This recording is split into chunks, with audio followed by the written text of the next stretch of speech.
সালাহুদ্দিন আইয়ুবী নাম শুনেছেন? জি। যে বাইতুল মুকাদ্দাস, ওদিকটা কোনো বলার সুযোগই পেলাম না, যে বাইতুল মুকাদ্দাস ফিলিস্তিনে অবস্থিত, জেরুজালেমে বেতলহেম শহরে, যাকে কেন্দ্র করে আজ ইসরায়েলরা প্রায় 2 মাস ধরে লড়াই করছে। যারা ভেবেছিল নিমেষের মধ্যে ধ্বংস করে দেব, আজ প্রায় 2 মাস হতে চলল, এখনো পর্যন্ত আমেরিকার শক্তি ইসরায়েলে বড় তুখার শক্তির সঙ্গে তারা মোকাবেলা করে চলেছে। সুবহানাল্লাহ। আমার আত্মবিশ্বাস, আলাম তারা কাইফা ফাআলা রাব্বুকা বিআসহাবিল ফিল আলাম ইয়াজআল কাইদাহুম ফি তাদলিল ওয়া আরসালা আলাইহিম তায়রান আবাবিল তারমিহিম বিহিজারাতিন মিন সিজ্জিল ফাজআলাহুম কাসফিন মাকুল।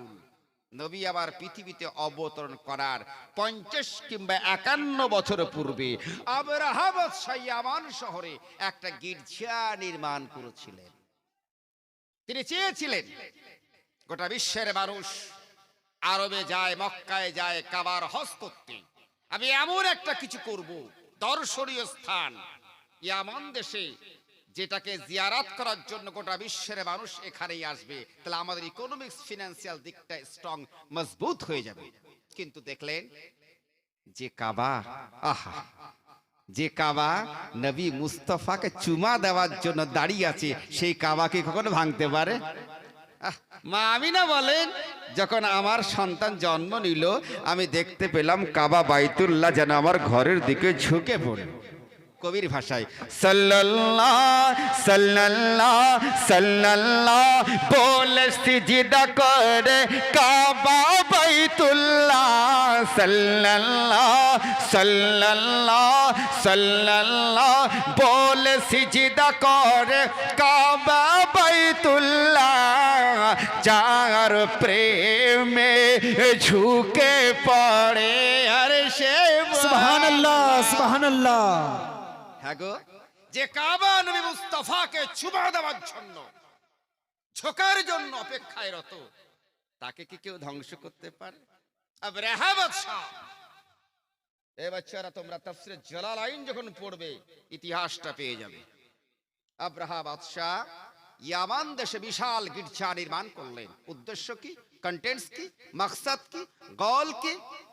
ইন্টেনশন হলো যে অর্থনৈতিক কাঠামোটা মজবুত হবে। কিন্তু সবাই আরবেই যায়, কাবা শরীফের দিকে যায়, মানে ইয়ামানে কেউ যায় না। এমন অবস্থায় আবরাহা বাদশাহ হস্তি বাহিনীকে সজ্জিত করে মক্কায় অবস্থিত কাবা বাইতুল্লাহকে ধ্বংস করার জন্য প্রস্তুত হলো।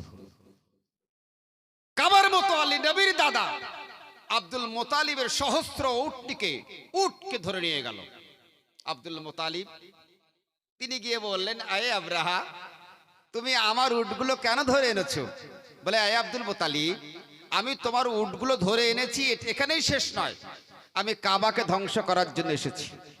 আব্দুল মুতালিব নবীর দাদার ইয়াকিন, তাওয়াক্কুল, বিশ্বাস, আকীদা কি ছিল দেখেন, কি ছিল? আব্দুল মুতালিব বলছেন কি জানেন?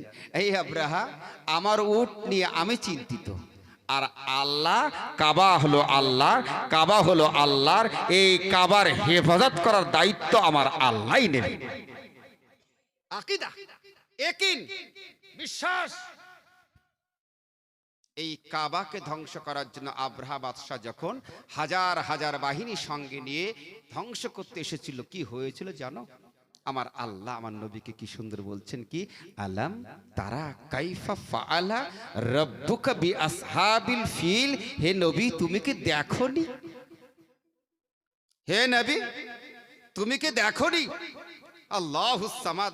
আমার নবীর জ্ঞান নিয়ে যারা জাস্টিফাই করতে চাও, আমার নবীর জ্ঞান নিজের মূল্যায়ন করতে চাও, আমার নবী কতটা জানতেন কতটা জানতেন না, এই নিয়ে যারা তোমরা অপারেশন করতে চাও, একটু ভাবো তো।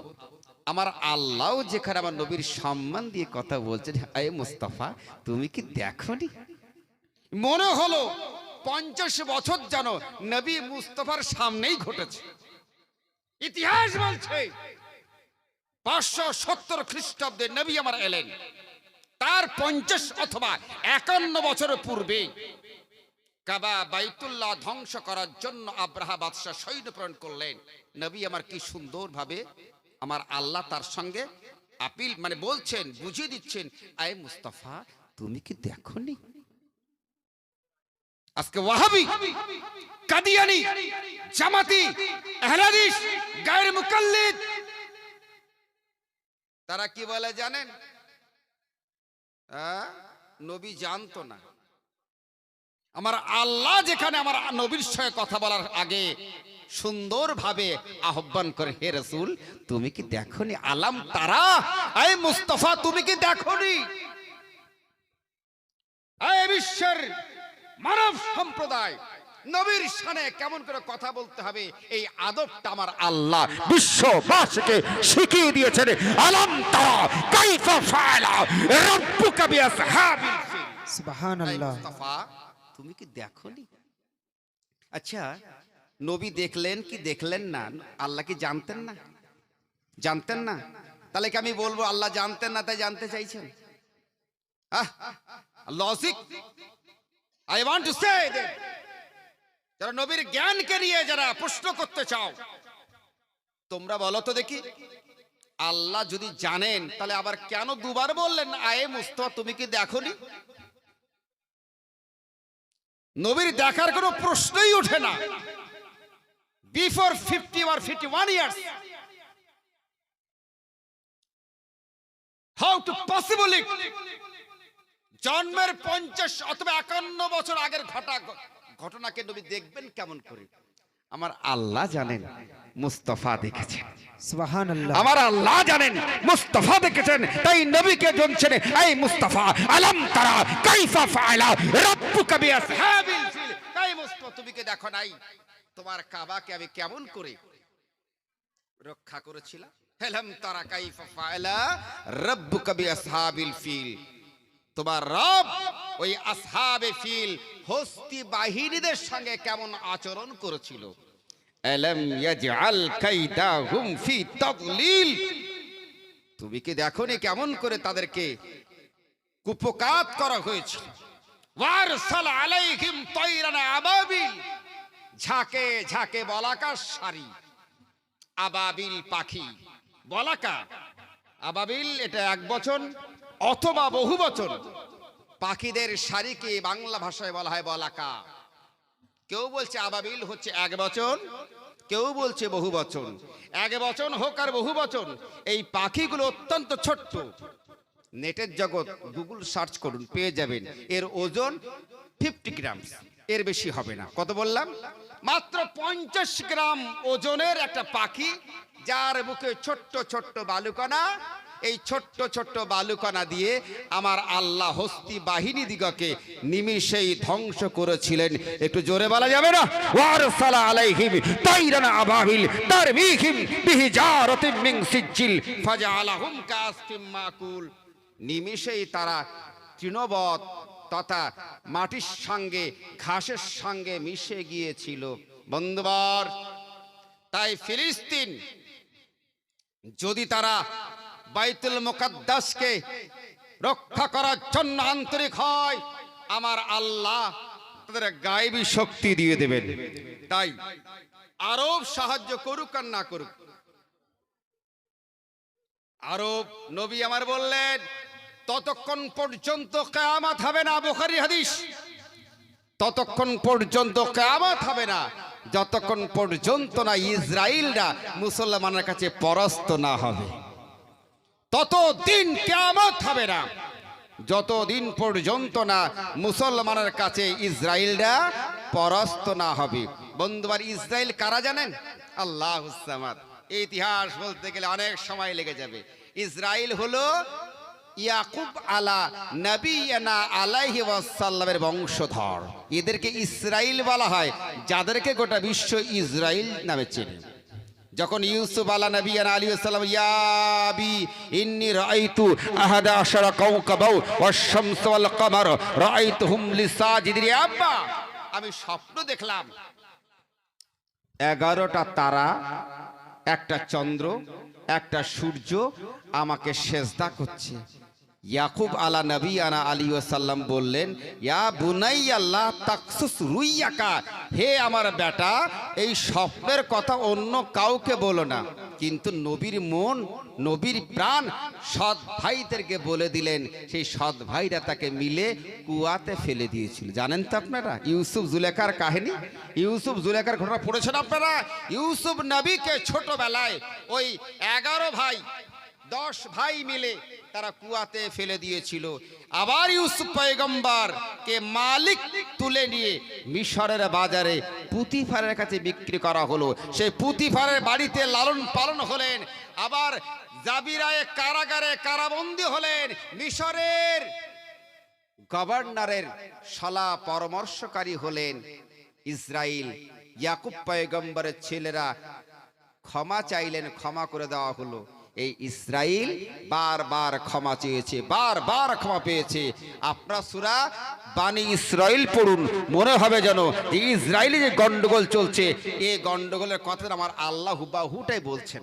সুবহানাল্লাহ। যাক বন্ধুবার, বক্তব্য লম্বা করবে না। এ ফিলিস্তিন বাইতুল মুকাদ্দাস সম্পর্কে আজকে নয়, এইটা বলে ইনশাআল্লাহ ইতি করব। বাইতুল মুকাদ্দাসকে আমি গর্ব করে বলি, কাবা বাইতুল্লাহ এমন একটা কাবা, এমন একটা কেবলা। আমার রাসূলুল্লাহ বললেন পৃথিবীর 3টে মসজিদ বিখ্যাত, যেখানে নামাজ পড়লে বেশি নেকি পাওয়া যায়। 3টে মসজিদ ছাড়া অন্য কোন মসজিদ নামাজের তারতম্য নাই। জোরে বলুন সুবহানাল্লাহ। একটা হলো কাবা বাইতুল্লাহ, দ্বিতীয় হলো বাইতুল মুকাদ্দাস, আর তৃতীয় হলো মসজিদে নববী। কাবা বাইতুল্লাহ তৈরি করলেন কে?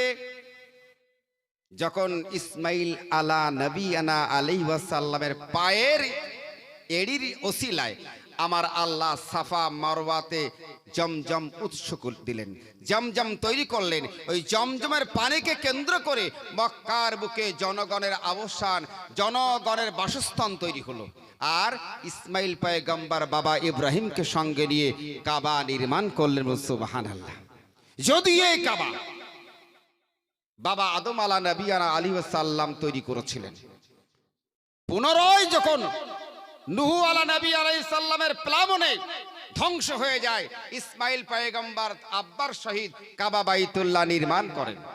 বুখারী হাদিস আবু যার গফারি রাদিয়াল্লাহু তাআলা আনহু থেকে বর্ণিত, আবু উমামা থেকে বর্ণিত, রাসূলুল্লাহ বললেন, কাবা শরীফ তৈরি করার 40 বছর পরে ইব্রাহিম পয়গম্বরের সন্তান ইসহাক আলাইহিস সালাম, যাকে গোটা বিশ্ব আইজাক নামে চেনে। কি বললাম? যাকে গোটা বিশ্ব ইসহাককে তথা আইজাক নামে চেনে, ইসহাক আলা নবী আলাইহিস সালাম এই বাইতুল মুকাদ্দাস নির্মাণ করলেন। বাইতুল মুকাদ্দাস এমন একটা পবিত্র গৃহ, কাবা শরীফে সমস্ত পয়গম্বররা যাওয়ার সুযোগ পায় নাই, কিন্তু বাইতুল মুকাদ্দাসে আমার আল্লাহ সমস্ত পয়গম্বরকে যাওয়ার সুযোগ করে দিয়েছেন। কেমন করে? কোরআন বলছে, সুবহানাল্লাযী আসরা বিআবদিহি লাইলাম মিনাল মসজিদিল হারামে ইলাল মসজিদিল আকসা।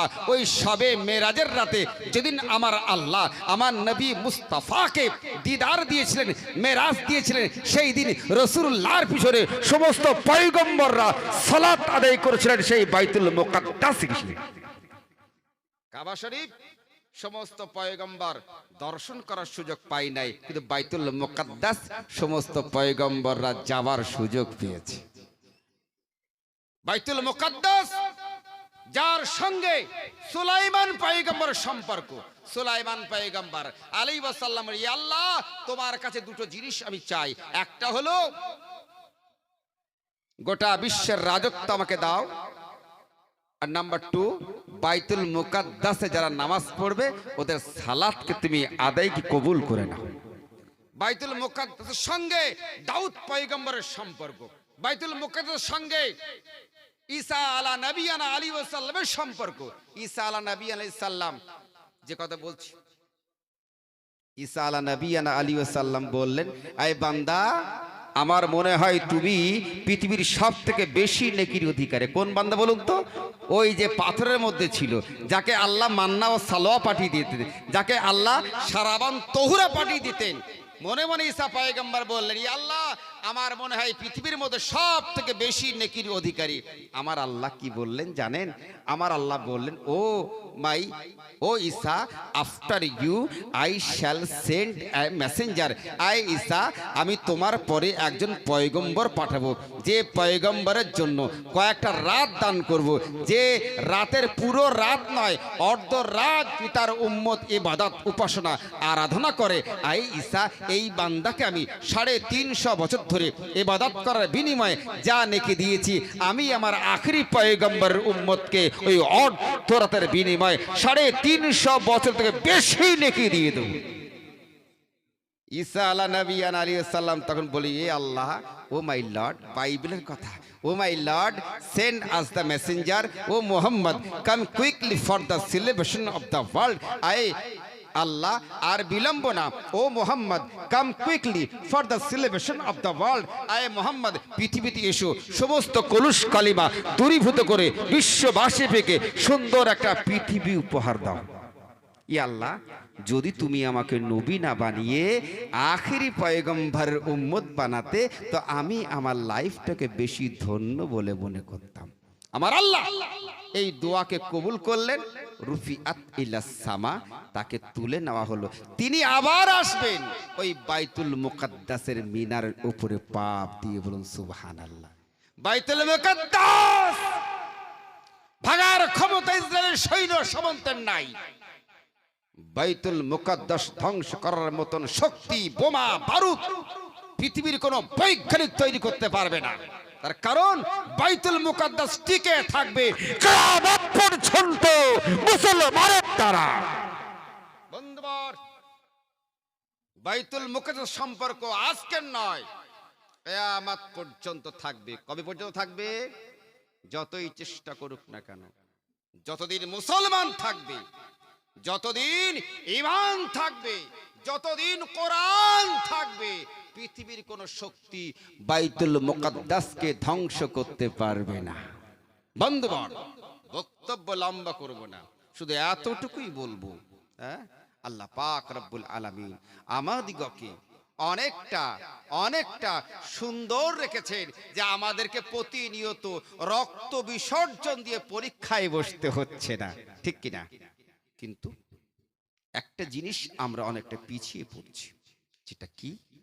আল্লাহর কুদরতে বিশ্বাস থেকে বঞ্চিত, নবীর সিরাত, নবীর আদর্শ থেকে দূরে, নবীর কালচার থেকে দূরে।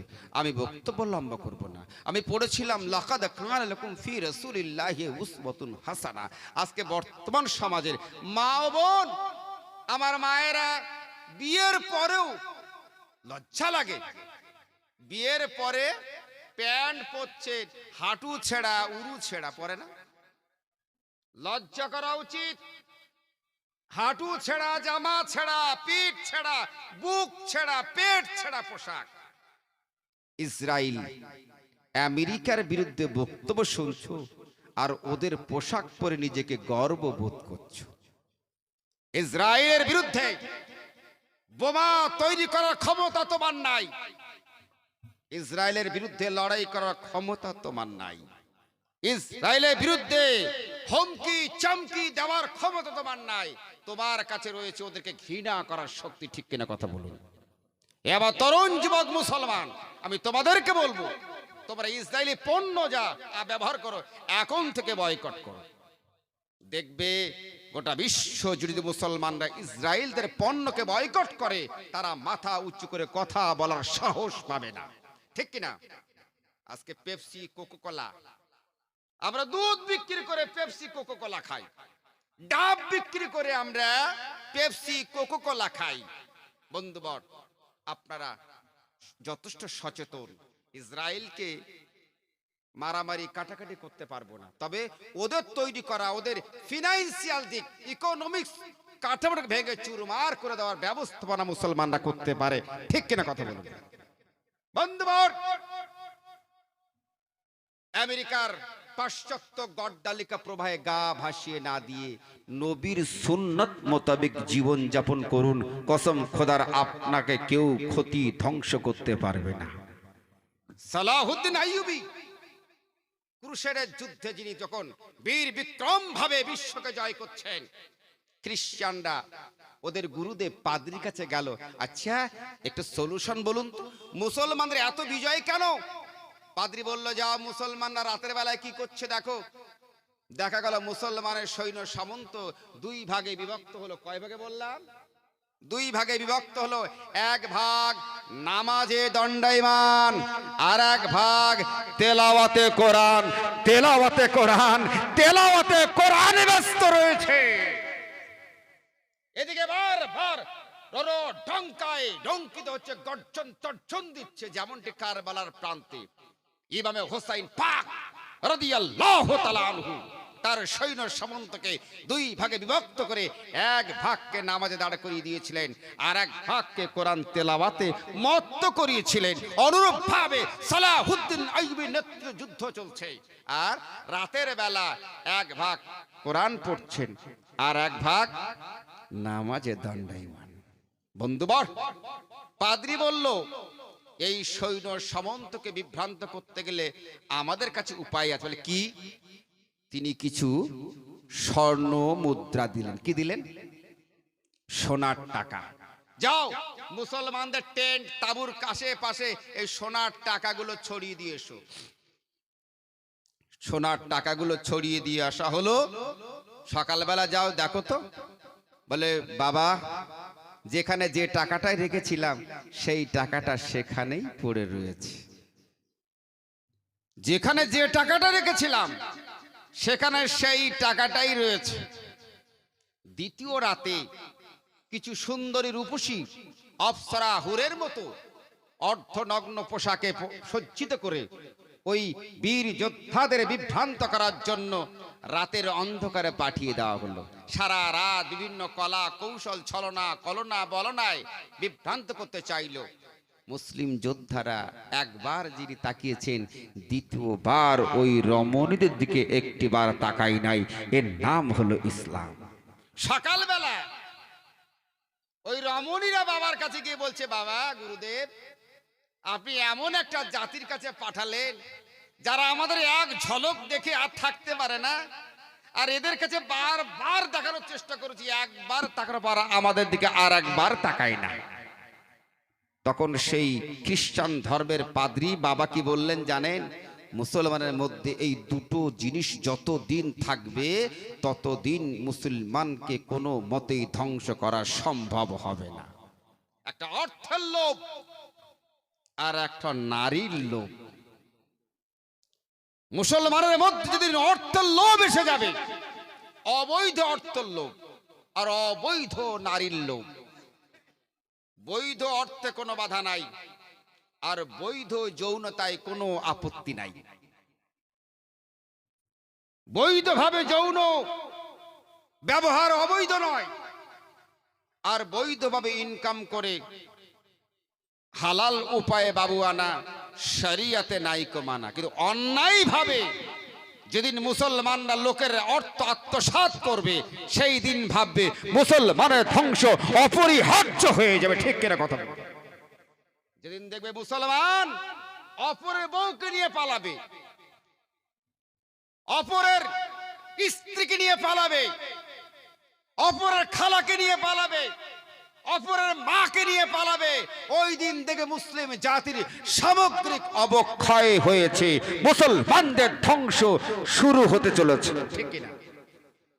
আমি জানি না এলাকার মুসলমানরা কতটুকু অর্থের লোভে লোভী, কতটুকু নারীর লোভে লোভী। খবরদার, যদি এমন কিছু থাকে সজাগ হয়ে যান। তবে অর্থ ইনকাম করতে কোনো বাধা নাই। একটা ছোট্ট হাদিস বলে আমি আমার বক্তব্য ইতি করব। অনেক আলেম ওলামা পীর সাহেবরা আমাদেরকে বলেন ইসলাম হলো গরিব, বলে না? নবী হলো গরিব, ইসলাম হলো গরিব, আর গরিবরা 500 বছর আগে জান্নাতে যাবে, এই লালসা দেখিয়ে আমাদেরকে গরিব বানিয়ে রেখেছে। আর নিজেরা কোটি কোটি টাকা, টাকার পাহাড় জমিয়েছে। ঠিক কিনা কথা বলুন? হ্যাঁ, 40,000 টাকা বাজেট, 1 লাখ টাকা বাজেট, তা না হলে জলসা হবে না। গাড়ি 5 লাখ টাকা না 40 লাখ টাকার গাড়ি দরকার। আমার বেলায় তোমার বেলায় গরিবী হালাতটা ভালো, আর তোমার বেলায় ধনীর ভাতটা কেন ভালো হবে? এ কথা হয়তো অনেকেই বলবেন না। আগামী বছর আমাকে দাওয়াত করবেন কিনা আমি জানি না, তবে এই কথাগুলো শুনে রেখে দেন, হয়তো একদিন কাজে লেগে যাবে। আমি শাহনওয়াজ বলি, টাকা ইনকাম করতে কোনো বাধা নাই। কাসবুল হালাল অহুয়া ইবাদাতুল্লাহ, হালাল উপায়ে উপার্জন করা এটা হলো ইবাদতের অন্তর্ভুক্ত। সুবহানাল্লাহ।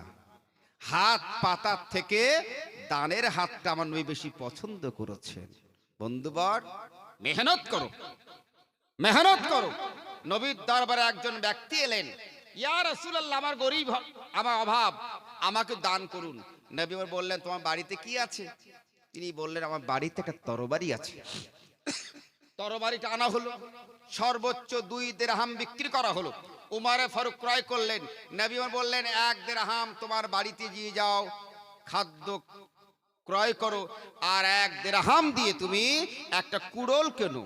কুড়ুল কিনে কাঠ কেটে কেটে বাজারে বিক্রি করো, ব্যবসা তেজারাত করো। হাদিস এসেছে, ওই ব্যক্তি পরবর্তীকালে ধনী ব্যক্তি রূপে তৈরি হলেন। সুবহানাল্লাহ। বন্ধুগণ, অর্থ ইনকাম করতে কোনো বাধা নাই, শুধু শর্ত একটাই, জাকাতের অধিকারী হলে জাকাত তথা ট্যাক্সটা আপনাকে দিতে হবে। মনে থাকবে তো? একটা বিখ্যাত হাদিস বলবো, বিখ্যাত সাহাবী, নাম যার হযরত আবু হুরায়রা রাদিয়াল্লাহু তাআলা আনহু। আবু হুরায়রা রাদিয়াল্লাহু তাআলা আনহু, তিনি যখন ছাত্র ছিলেন, হি ওয়াজ ভেরি পুর, ভীষণ গরিব ছিলেন, খাওয়া হতো না, লোকের বাড়ি চেয়ে চেয়ে খেতেন। কিন্তু হাদিস এসেছে কি জানেন? আবু হুরায়রা রাদিয়াল্লাহু তাআলা আনহু যখন ইন্তেকাল করছেন, 22,000 দিনার রেখে ইন্তেকাল করছেন। কত বললাম? কত বললাম বেটা?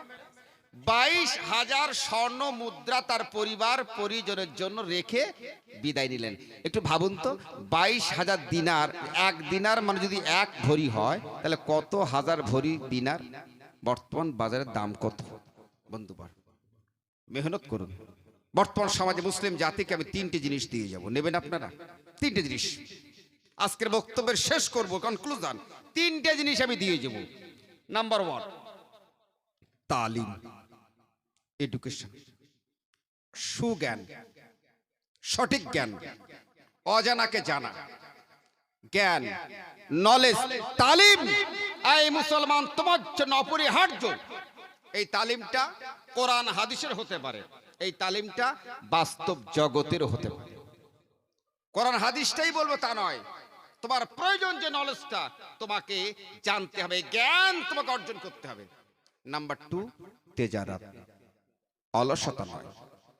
ছেলে মেয়ে, বউ বাচ্চা, বাপ মায়ের জন্য তোমাকে পর্যাপ্ত পরিমাণে ইনকাম করতে হবে, মেহনত করতে হবে।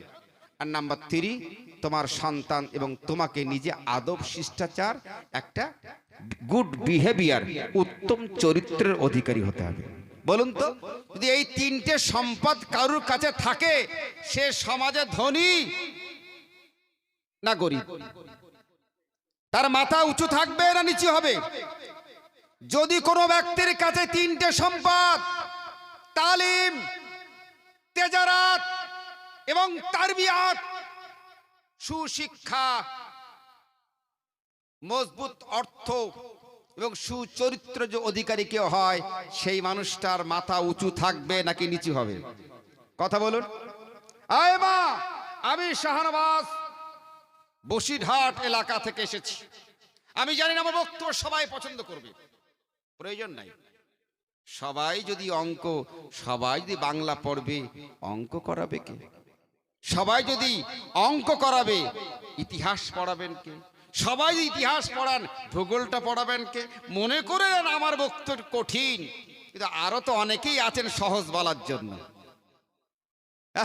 মালদা ডিস্ট্রিক্টে তো অনেক বক্তা রয়েছেন, তারা সহজ ভাবে পড়ান। আমি না হয় আজকে কঠিন বিষয়টা পড়ালাম, এগুলো দরকার নাই সমাজে। কথা বলুন না, দরকার আছে কি নাই? হয়তো বুঝতে কষ্ট হলো। দেখবেন, অঙ্ক পারেন না বলে অঙ্ক করলেন না, তাতে কি লাভ হবে? ইংরেজি পড়তে পারছি না বলে এড়িয়ে চললাম, লাভ হবে?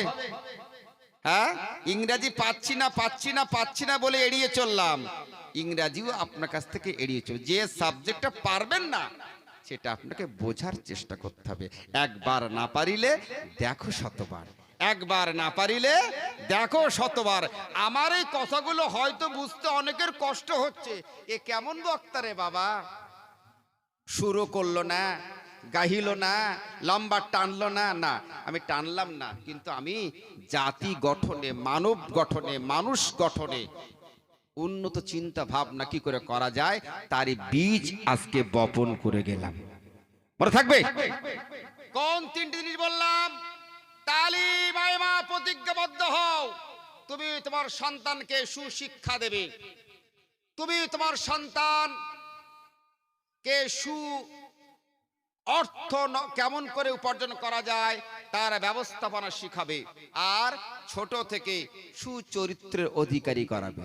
আর সুচরিত্র বানাতে গেলে যে চরিত্র অবলম্বন করতে হবে সেই চরিত্রের নাম হলো নবী মুহাম্মদুর রাসূলুল্লাহ সাল্লাল্লাহু তাআলা আলাইহি ওয়াসাল্লাম।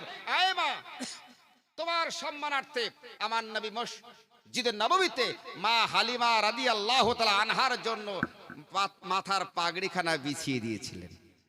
তোমার সন্তান যেদিন এই আদর্শে, এই চরিত্রের অধিকারী হতে পারবে, তোমার জীবনটা ধন্য হয়ে যাবে। ঠিক কিনা? আজকে দেখো না, মা বাবা বয়স্ক কালে বৃদ্ধাশ্রমে এখন প্রায় দেখা যায় ছেলে বাবাকে মার্ডার করছে, ছেলে মাকে মেরে দিচ্ছে সম্পত্তির লোভে, জামাই শ্বশুরকে মেরে দিচ্ছে। হচ্ছে না? খবরদার, খবরদার, খবরদার।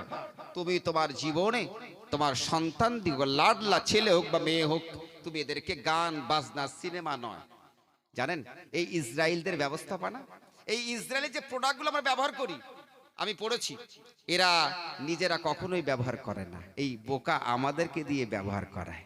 নিজেরা কখনোই ওদের ব্যবহার, ওরা Coca Cola, Thums up, Pepsi খায় না, ওরা দুধ খায়। আর আমরা কি করি? আমরা এগুলো কিনে খাই, দুধ বিক্রি করে থামস আপ, কোকো কোলা গুলো খাই। জানেন ইসরায়েলরা, ওদের লাইফ স্টাইল পড়ছিলাম, ওরা ছোটবেলায় মায়ে যখন পেটে সন্তান যায়, ওই মাকে পুরো রেস্টে রাখে। কি রাখে?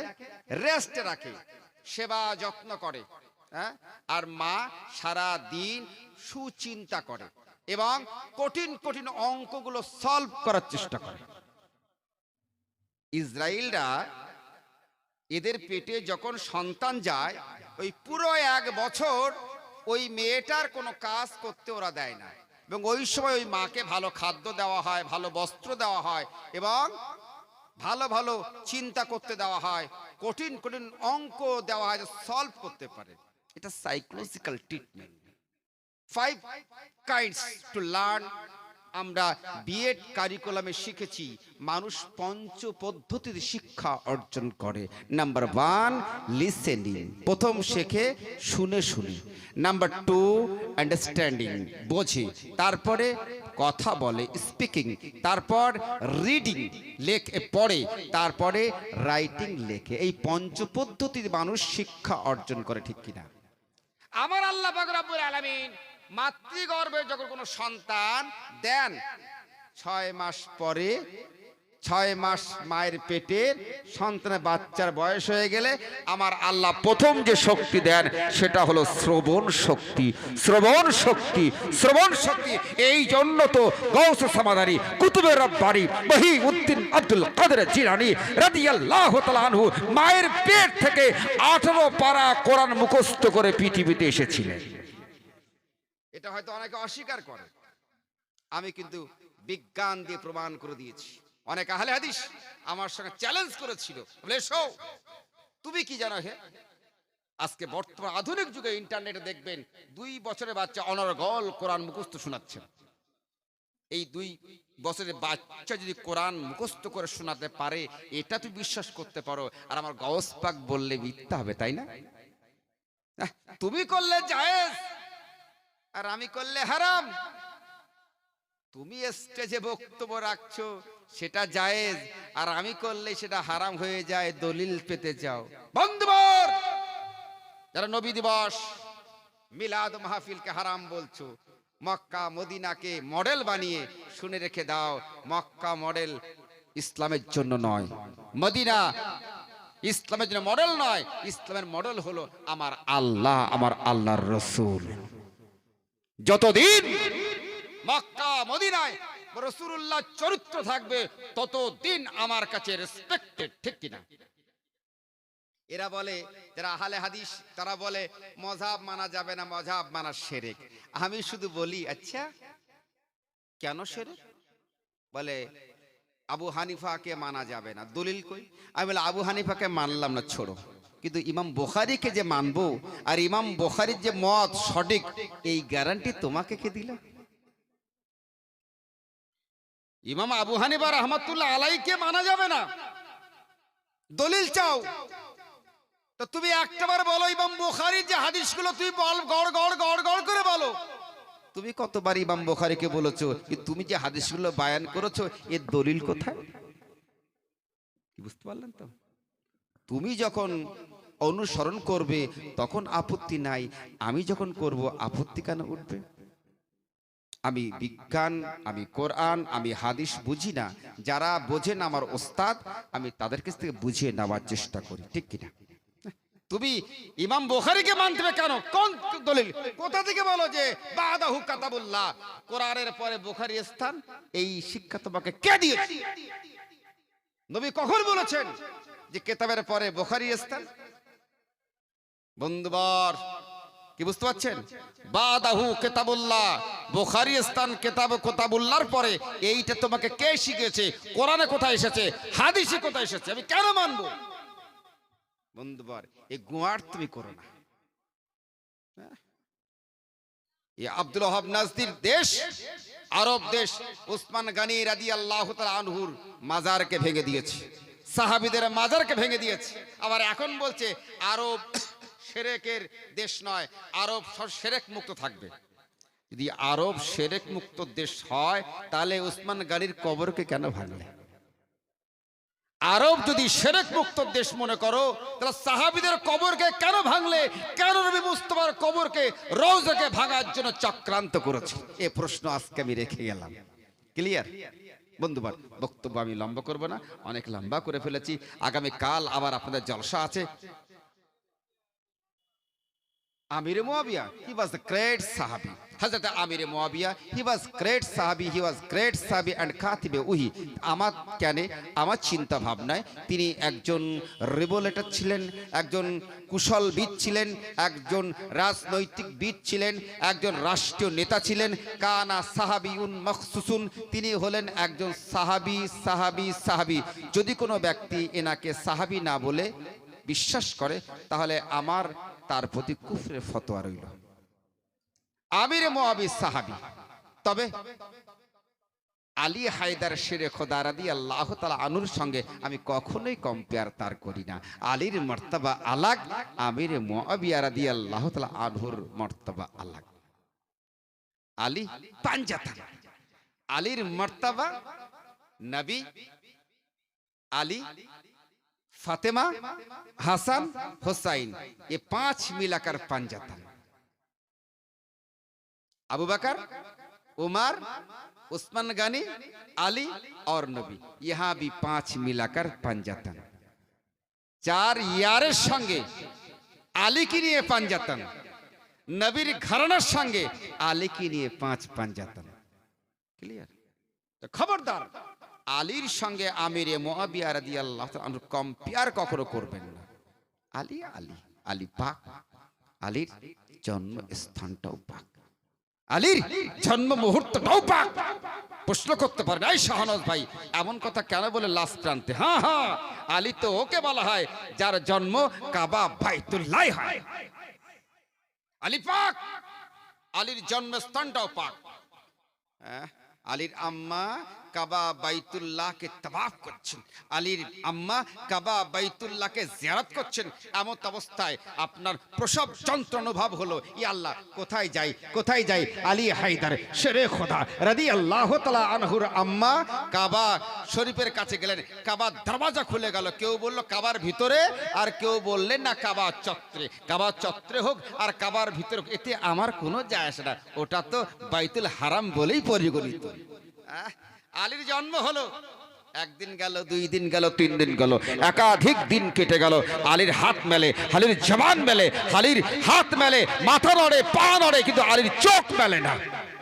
আলী হায়দার শেরে খোদা রাদিয়াল্লাহু তাআলা আনহুর আম্মা নবী মুস্তাফা কমলিওয়ালা পয়গম্বর আকায়ে নামদার মদনিয়ত তাস্তার শাহনশাহ বকর মক্কি মদনী পয়গম্বর সিরাজ মুনির পয়গম্বর জনাবে মুহাম্মদুর রাসূলুল্লাহ সাল্লাল্লাহু তাআলা আলাইহি ওয়াসাল্লামকে ডেকে বললেন, ইয়া মুহাম্মদ, আলী যেদিন থেকে জন্ম নিয়েছে হাত নড়ে, পা নড়ে,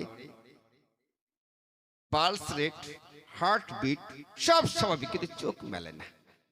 বড় আফসোস হয় যে আমার আলী জন্ম নিল কাবা ঘরের চত্বরে, অথচ কাবা দেখতে পাবে না। নবী আমার পাশে বসলেন, মুচকি হাসলেন, আর থুতু মুবারককে শাহাদাত আঙ্গুলিতে লাগালেন। সুরমা যেমন লাগায় 2 চোখে লাগিয়ে দিলেন। আলীর আকীদা ছিল এটাই, আলীর ঈমান ছিল এটাই, আলীর তাওয়াক্কুল ছিল এটাই, আলীর বিশ্বাস ছিল এটাই, ইয়া আল্লাহ, আমি ততক্ষণ পর্যন্ত কাবা দেখব না যতক্ষণ পর্যন্ত আমি কাবাকে দেখার সুযোগ পেয়ে যাব।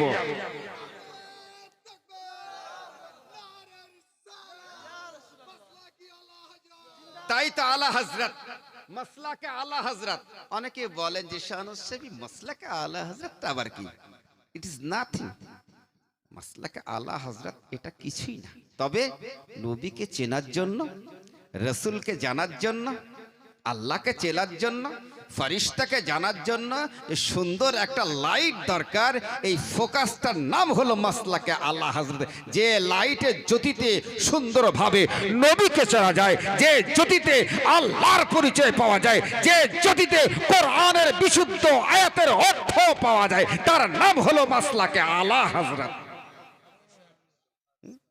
আলী হায়দার শেরে খোদা রাদিয়াল্লাহু তাআলা আনহুর আকীদা ছিল এটাই, আল্লাহ আমি ততক্ষণ পর্যন্ত কাবা দেখব না যতক্ষণ পর্যন্ত নয় কাবা দেখব।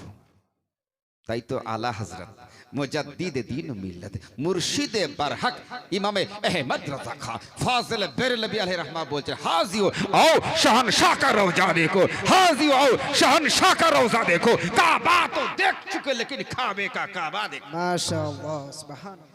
যখন ওয়াহাবি কাদিয়ানি বলতে লাগলো নবী মরে মাটির সঙ্গে মিশে গিয়েছে, তিনি বলে হাজিও आओ शहंशाह का रोजा देखो, কাবা তো দেখ চুকে লেকিন কাবে কা কাবা দেখো।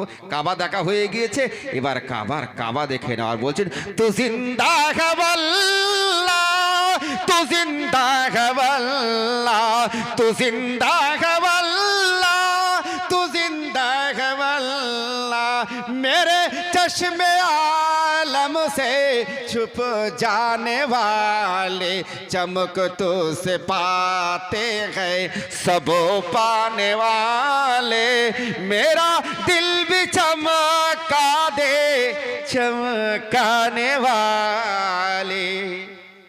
বন্ধুবর, আলী তার নাম। আলী যাকে আমার নবী বললেন বাবুল ইলম, যে আলী ইরাকের বুকে শুয়ে থাকার কারণে গোটা বিশ্বের দরবারে ইরাকটা হয়েছে সভ্যতার আঙিনা। জোরে বলুন সুবহানাল্লাহ। যে শিক্ষা দীক্ষাকে মূল্য দিয়ে গোটা বিশ্বের বুকে প্রতিষ্ঠিত হয়েছে, learning from the Muslim Europe become leader of modern civilization. আজকে সময় আর নেই।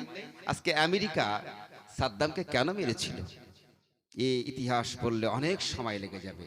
তবে উদ্দেশ্য তেল নয়, উদ্দেশ্য সাদ্দামকে মারা না, উদ্দেশ্য পেট্রোল নেওয়া নয়, উদ্দেশ্য ইরাকের কচি কাঁচাকে শেষ করা নয়, বরং উদ্দেশ্য হলো ইরাকি কালচারকে ধ্বংস করা। পৃথিবীর শ্রেষ্ঠ কালচার মেসোপটেমিয়ার সভ্যতা, ঠিক কিনা কথা বলুন? Learning from the Muslim Europe become leader of modern civilization. এই ইরাক থেকেই উদ্ভাসিত হয়েছিল, যেখানে দুই ইলমের মোহানা, একটা হলো শরিয়তের সাগর নু'মান বিন সাবিত, ইমামে আজম আবু হানিফা রাহমাতুল্লাহ আলাইহি শুয়ে রয়েছেন, আর একজন তরিকতের সম্রাট গাউস সামাদানি কুতুবের রব্বানি মহিউদ্দিন আব্দুল কাদের জিলানী রাহমাতুল্লাহ আলাইহি শুয়েছেন। দুই শিক্ষার সমন্বয়ে গোটা বিশ্বকে ইরাক সভ্যতার আলো দেখিয়েছে। একটু জোরে বলুন সুবহানাল্লাহ। তাই লাস্ট কথা বলে যাব, তালিম, তেজারাত এন্ড তারবিয়াত, শিক্ষা, অর্থনৈতিক কাঠামো মজবুত করা আর সুচরিত্রের অধিকারী হওয়া। মাথায় রাখবেন তো? একটু হাত তুলে দেখান। আমি কি ভুল কিছু চাইছি? আমি কি আপনাদের কাছে ভুল কিছু চাইছি, নাকি বাড়তি বোঝা চাপিয়ে দিলাম? নিজেকে জ্ঞানী বানান, নিজের সন্তানকে জ্ঞানী বানান, ভালো ইনকাম করবে এই ব্যবস্থাপনার সঙ্গে সংযুক্ত করুন, আর ভালো চরিত্রের অধিকারী হবেন। একটা দুশ্চরিত্রের শিক্ষিত কখনো মাথা উঁচু করে কথা বলতে পারে না, পারে? একটা দুশ্চরিত্রের ধনী মাথা উঁচু করে কথা বলতে পারে না। কিন্তু শিক্ষা, চরিত্র এবং অর্থ তিনটে থাকলে হি ইজ হিরো, তাই না? এই গ্রামের সব থেকে ধনী, চরিত্র তার খারাপ, তিনি মাথা উঁচু করে কথা বলতে পারবেন? কিন্তু একটা মানুষ, তার যদি শিক্ষা, তার অর্থনৈতিক ব্যবস্থাপনা মজবুত এবং সুচরিত্রের অধিকারী, নিশ্চয়ই তিনি শেষ কথা বলবেন। এতটুকু ওসিয়াত করলাম। পাঞ্জিগানা নামাজ পড়বেন তো? একটু হাত তুলে দেখেন। বাবুরে নামাজ পড়বে তো? নামাজ পড়বেন তো? বলে ইনশাআল্লাহ। মায়েরা নামাজ পড়বে তো? কোরআন তেলাওয়াত করবে তো? আর নামাজের পাটিতে বসে আল্লাহুম্মা আনতাস সালাম ও মিনকাস সালাম তাবারাকাতা ইয়া জাল জালালি ওয়াল ইকরাম আস্তাগফিরুল্লাহ রাব্বি মিন কুল্লি জামবি ওয়া আতুবু ইলাই।